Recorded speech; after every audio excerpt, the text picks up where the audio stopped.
What's good, everybody? How y'all living, man? Great to see you, man. Dang, 20 seconds. Is this thing delayed or something? I don't even know. But some big news has happened. Kendrick Perkins 3 days ago was talking about LeBron James on ESPN. And this is annoying, right? Because I do want to show the clip and show the video. But the weird thing is like, so ESPN, they're sneaky, right?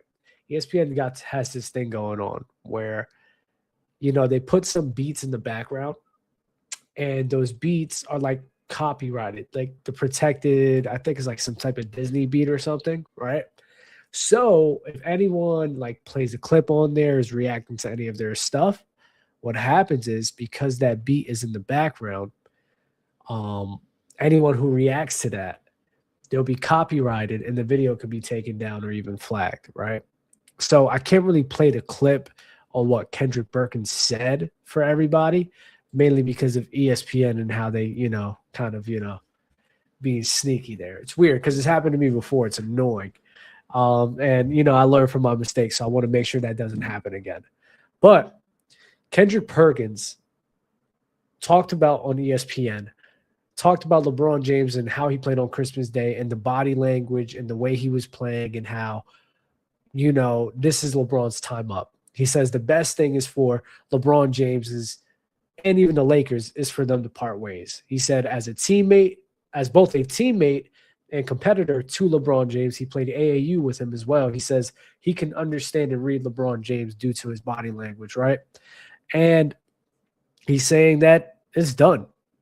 It's over. I mean, even Rich Paul, he even alluded to Rich Paul over here talking about how the Lakers aren't a championship team. And Rich Paul and LeBron, they're like this. Honestly, whatever Rich Paul says, LeBron James is either saying or backing. You feel me? So I kind of noticed this a little bit when he first came back, kind of the attitude shift. It's been weird for LeBron, right? And shout out to Woodage, right? Shout out to everyone here. LeBron's Laker part of his career has been pretty underwhelming for the most part. So LeBron's Lakers era, if we are going to be honest here, I do believe it has been severely underwhelming. Now, the only thing that's really saving them is the fact that they won in 2020. 2020, they won the championship. That's great. They brought a championship home. That's awesome. But when you look at the years outside of that, like there's a good amount of years they're not even making the Western Conference Finals. There's a good amount of years they're barely making the playoffs. There's a good amount of years where there's just been so much drama in the mix, so much things outside of basketball in his Lakers tenure that hurts the team. Even when in his first year, he went over there, he had Lonzo Ball, Kyle Kuzma, Brandon Ingram, Rondo on the crew, LeBron himself. And what happened? They started off really good. LeBron gets hurt, struggling a bit.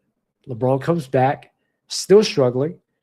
And then all this drama goes on about him wanting to trade the players and him being done with them. And then that's what happened. Traded all the players for Anthony Davis.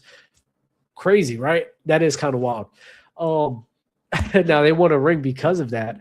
But the Lakers LeBron era has been filled with nothing more than just drama after drama after drama. And it's been annoying. You got the Rush drama, the AD drama, the Luka drama, now the D'Angelo Russell drama because, it seems like they don't have a good relationship anymore. And it's been severely underwhelming. And if we're going to be honest here, in 2020, we got to be honest here, call a spade a spade. A good portion of the reason why they were able to win in 2020 was because they took a break. They took a break. Everyone was able to stay healthy because the LeBron Lakers era has never been healthy outside of 2020. Why is that? Well, in 2020, they actually had a break. They actually had time to sit here and rest their bodies and be ready for the postseason, which helped them out tremendously. And that's why they were able to stay healthy for the whole entire postseason run. If you look at LeBron's era outside of that, that's never been the case. They've always been getting hurt. LeBron himself has been getting hurt a lot recently. So it's weird. So it's like, how much credit do we really give for 2020? Everyone that be saying the bubble ring, dog, I'm not gonna lie. Like I may even co-sign that a little bit, bro, because the bubble ring is, the more I talk about it, the more I think about it, it's like, the bubble ring is actually like, maybe there can be, what's that word? An asterisk. Maybe there could be an asterisk on that ring, because it's kind of wild. It's kind of wild what's been happening for them. But I mean, I'm not going to get too much into that one, but it's just weird. And now we could talk about LeBron James currently. I have not been a fan of how he has been since his time back. I kind of was buying into the idea of him embracing the role player role, him embracing, taking a back seat, looking to affect the game in other areas, right? That's what I was looking forward to. And that's what I believe LeBron should have done. And that's how I believe the Lakers were going to be successful. And right now, it really seems like and I gotta agree with Kendrick Perkins here. LeBron is definitely becoming severely annoyed, disengaged, and almost appears as if he's just chilling until he leaves. And it's upsetting because the Lakers crew, which they have, I think it's upsetting and selfish to me. All you LeBron James fans out there, bro, y'all need to sit here and like hold that man accountable, your hero, your icon accountable on being a terrible teammate. Because there is no excuse for him being at this stage of his career.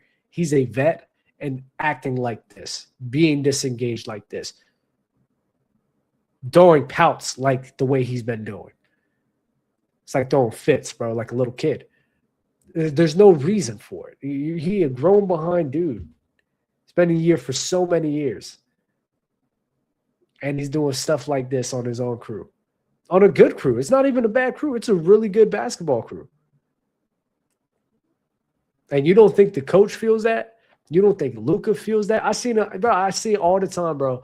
I see that video going around in circles about LeBron James telling Kuzma, Lonzo, and them, man, if your brothers fall down, stay down. Your brothers will pick you up, right? If you fall down, stay down. Your brothers will pick you up. Man, this guy don't even pick up Luka Doncic, dog. Like, what are we doing? He be capping. He just be capping. He be capping for the cams. He be capping for the cams, bro. I'm good off it. I'm really, really, really, really, really good off of it, bro. And I think JJ's getting good off. JJ's getting fed up with it. He even talked about the offense. He took accountability, though, but he talked about the offense being unorganized, especially when LeBron James has come back, which he's absolutely right. It seems as if LeBron is still trying to figure out his role on the crew. And it's like, to me, like I said before, LeBron's got to take the back seat. LeBron's got to be the guy to take the back seat, not have control over the game, and allow the team to be the team. Allow them to be themselves. He needs to work around them. But I don't think he wants that. I don't think that's in his DNA. I don't think he's capable of doing that. I don't think he generally wants to do that. Let me reword that. I think he's capable of doing it. I don't think he wants to do it. And that's an even bigger issue. And that's a worse issue by not being capable of doing that. As much as people want to crap on Russ, one thing you can never argue against, Russ was always willing to change up for the people he was around. Issue is Russ only has one style of play. Is what it is. He has one style of play and he sticks to it. So he's not capable of changing, but he is willing. And I can work with a guy like that over a guy with and then the contract with LeBron too.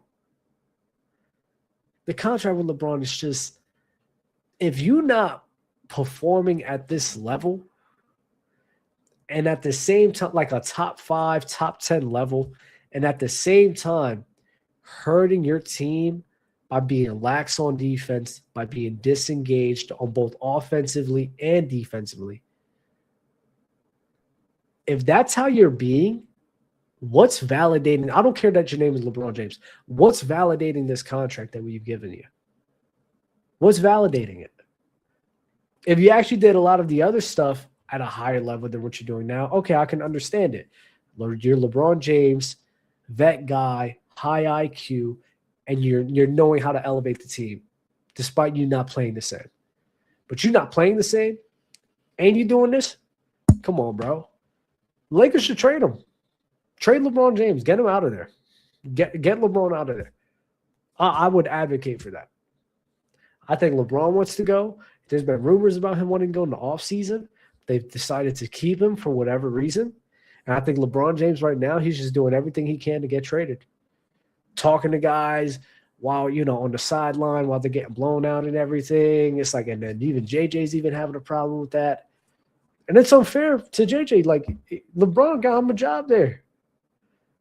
How you looking your mans out? How are you looking your mans out, bro? How you looking JJ out by you doing stuff like that? Now, where, Woodage, to answer your question, right? Trade LeBron to where, though? I don't know. Just get him off the Lakers. Get some other pieces. Get some defensive weapons. Get potential. Get draft picks. I don't know. Just get him off. I'm good off of him. I think any LeBron James fan should be severely disappointed in how their hero has been acting in the last few weeks, actually, ever since he came back. If you're a LeBron James fan, it's a sad day for you, dog. Really sad day for you. But, I mean, that's who you want to praise, dog. It is what it is. That's who you want to praise. That's who you want it to be, like your main guy and everything. Listen, bro, I'm good off of it. Now, listen, LeBron had a great game against the Kings. What was it, last night? LeBron had a really good game against the Kings last night. And now, again, if he keeps up like that style, working off of Luka, Reeves didn't play, working off of Luka, he was 11 for 13, getting cuts, transitions, stuff like that. Focusing on that. The team will be fine. The team, I have far more trust in the team while you're playing that role than the other way. You feel me? That's how they're going to be successful. But if he don't buy in, there's no reason to keep him. There's no reason at all to keep him. Because if he's not buying in, come on. If he's not buying in, there's no point. There's really no point. Giannis Antetokounmpo is back. And actually, it was funny because there were actually some talks. I think Giannis had a crazy dunk at the end of the game, and people thought it was disrespectful. I mean, listen, right? At the end of the day, like, Giannis want to show out, do a late windmill slam. I mean, there's no rules against that. So I don't know why. I don't know why that's such a big deal for some people and even players. I mean, I get it. It's like no one likes a sore winner. You feel me? People talk about all the time about a sore loser, but no one likes a sore winner. But yeah, I think a lot of people overblow instances like that. You feel me? They just overblow instances like that. Oh, you know what? I want to talk about the Houston Rockets real quick because I touched on it a little bit in the video before, but I want to talk about it now more in depth right now because the Houston Rockets crew, they're not winning a title. The right now the 4 teams that's winning a title this year. This is the 4 teams that there's no one else winning a title but these 4 teams. The Knicks, OKC, Nuggets. Yo, I'm not gonna lie, it may be the Spurs, bro. Spurs may be up there. Spurs really may be up there. Everyone else, there's such a severe flaw on a crew that I don't think could ever overcome the other teams that I named. And the Houston Rockets, right? The issue with Houston is it's the offense.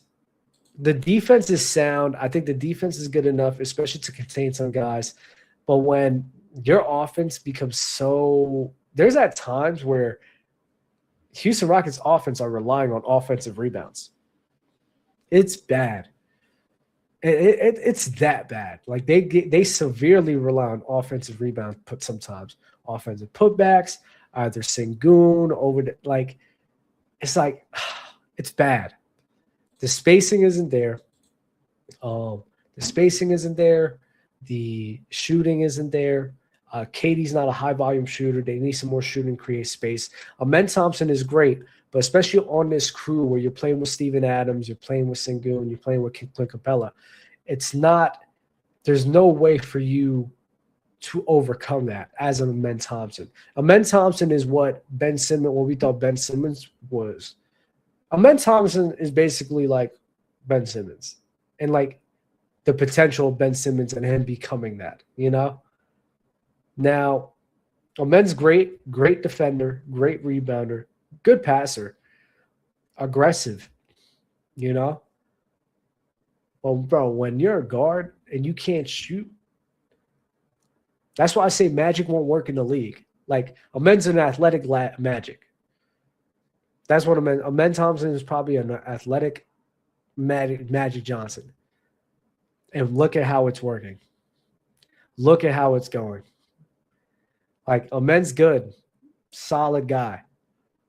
But he I don't think he would ever be like a top 10 player ever in the league. Because when you are not capable of making defenses respect you, that creates plays right there, right? There's only a few guys that can really make plays like that, and Jason Kidd is one of them. Rondo could be another that can really make plays like that without that offensive arsenal. Amen Thompson, I don't think is really one of those guys. So when Adams is out there, when Sengun is out there, when there's not too many shooters, right? The floor gets shrunk. They probably run a zone. They run a zone, a lot of them. And sometimes they're just playing man and just sag off crazy, right? That's going to hurt them in the postseason, and they're not going to be successful. The Nuggets will shrink the floor. OKC will shrink the floor. And how are you really going to be able to create great offense when you got Victor Wembanyama down there guarding the rim, guarding the paint? You got Chet down there and Hartenstein. It's not going to work. Maybe you could get one off in the Rock against the Nuggets, but all those other guys, you're cooked. You're cooked. You're cooked. It's just not going to work. So the Rockets is definitely, I think I've seen enough games to kind of be like, you know what? This is just not going to work. And KD's still good. KD's still great. KD's still doing what he's able to do. But the Rockets severely need, like, they don't need KD definitely helps out a lot, but they need more of like a Steph, a Dame. You know, they need a crazy shooter that's just going to sit here and explode the game wide open for him. And KD's a great shooter, but he's not that shooter that, you know, that's really going to explode everything. You feel me? That's just not his capabilities. So Houston's not going to work. And question, is Sengun, I hear some people say that Sengun is better than, what's his name? Sengun is better than KD. I mean, I don't believe that. Do you guys believe that? I hope not. I really hope not that you guys are falling under the trap of like Sengun being better than KD. Because Sengun is great, but like I said, the offense he has is just, it's never going to work against those guys. It never is. Timberwolves is another one. But yeah, I just hope not. I just hope that this isn't I just hope not. Trae Young is back. And you know what? Since we're talking about trades and moving off, man, Trae Young's another guy where, man, you know what? He did that video against Pat Bev where that video was definitely dope. I thought it was cool. But man, Trae, like, dog, it's looking bad for you, bro. Like Trae Young over here, like I'll give you his stat line, right? This is a stat line in December. In December 18th, 8 points a game, 0 for 5 from 3, 3 for 8 from the field. Game 2, 35 points, 9 assists, 77 from 3, 62 from the field. Great. Game 3, 22 on 15, 14% from 3, 43 from the field. Against Miami, 30 points, 62 from 3, 50% from the field. And then against the Knicks, 9 points, 0% from three, and 22% from the field. I just look at this and I'm like, he had 10 assists. He's going to get his assists. Trae is definitely still one of the best passers in the NBA. Trae Young is still one of the best passers in the NBA, but Trae Young is not a one. And I don't think Trae Young could ever be a one. I think the idea of Trae, of him being the next Steph, him being that elite shooter that can change the landscape of a team, of a franchise, was definitely far overhyped. And, the assist is there. The playmaking and passing is there. I think he's definitely one of the best in the league when it comes to that. But his scoring is so ineffective that it just hurts the team so much. And when it hurts the team so much and your defense isn't even up to par, guess what? It's so hard to win with a guy like that. A guy like Jalen Brunson works out because Jalen Brunson is effective and efficient in the shots he takes.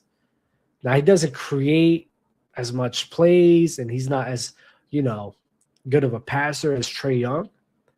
But his effectiveness and his efficiency supersedes that. He's just a better scorer.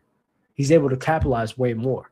He has a bigger body, so he's able to play big when he needs to. He finishes better, finishes through contact better.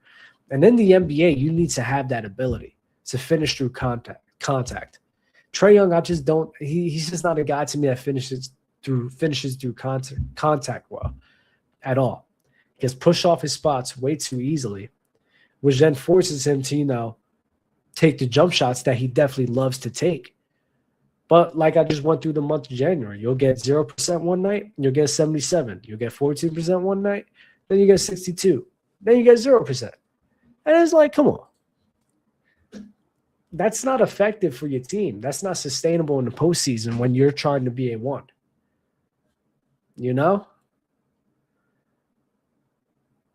That hurts your team more than anything. So Trae's time on the Hawks is definitely coming to an end. And what's his name? Pat Bev called him a coach killer. That's so funny, bro. That's so funny. Pat Bev is hilarious. But, this is Trae. Trae got drafted in 2018. So this is 1, 2, 3, 4, 5, 6, 7, 8. Dog, this is 8 years now of Trae Young being the same exact player. Trae Young had a good run in 2022. Trae has been the same exact player since 2020. And honestly, he's probably gotten worse. He's probably gotten worse as a player since that time. So I don't know. Like, what role can he be in?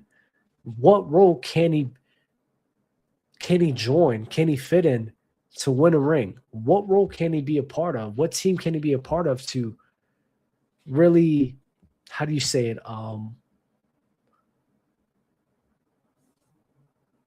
Put his skill set on a level that's best for him and the team. And I'm going to be honest, even though I'm bringing up the question and I'm bringing up these the talking points, I'm not sure. I'm not sure what's going to be best for him. This is 8 years now. This is 8 years of Trae Young doing this. And at this point, this is just who he is. Who can he get paired up with? Do you think Atlanta's going to try to make a move for Giannis? Or do you think maybe Giannis and Trae is probably going to find somewhere to go together? But this is the issue then, right? Because both of those players are going to demand for a lot of money. They're going to demand for a lot of money, and guess what's going to happen? Then they're going to have role player issues and cap issues because they're going to be overpaying for both of these guys. And that's the dilemma that the league is in right now. Like, a bunch of these players can't even team up with each other because a bunch of these players' contracts are so high.